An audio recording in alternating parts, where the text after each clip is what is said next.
Ayan mga ka-rice mill, red rice. Ayan o, bilis magbigas yan. Kakayama lang yan na D4. Pero tingnan nyo naman yung kanyang ano, yung kanyang resulta.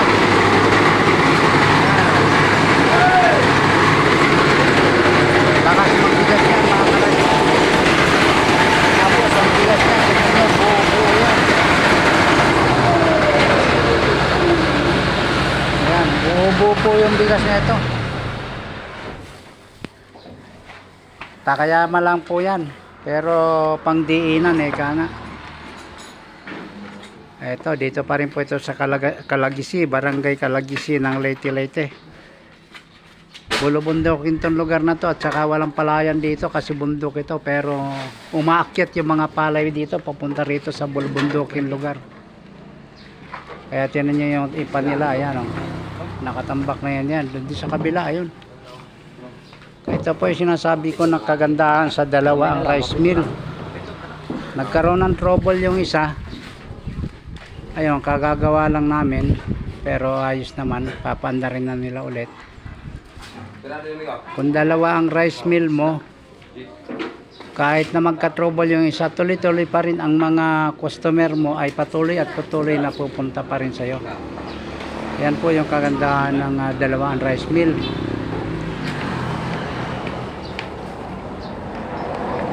Yan po ay kung nakikita nyo po yan po ay D4 SB10D 4DR5 din po makina. Ito po ay SB30. Ayan po, may elevator po yan, huwaran, kompleto na po yan. Okay na naman. Ayan po yung sinasabi ko sa may mga sapat-sapat na budget sa paggagawa ng rice mill. Kung kakayanin ng budget, mas maganda talaga dalawang rice mill mo para panlaban sa may mga gilingan.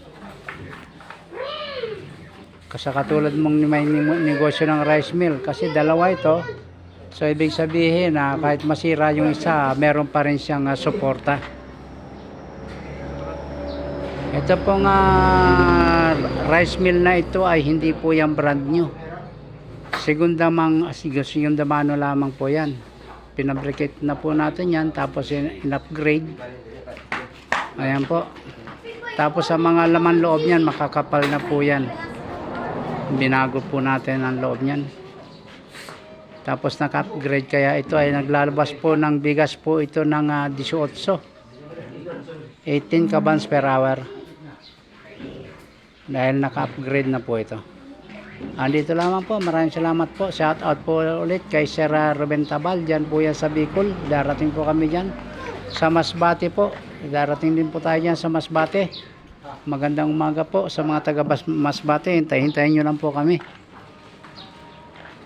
Sa mga naghihintay po sa taga Masbate, darating po kami dyan. Okay po, maraming salamat po. Kay Sir Winnie Purog po sa Bohol. Ayan po, sa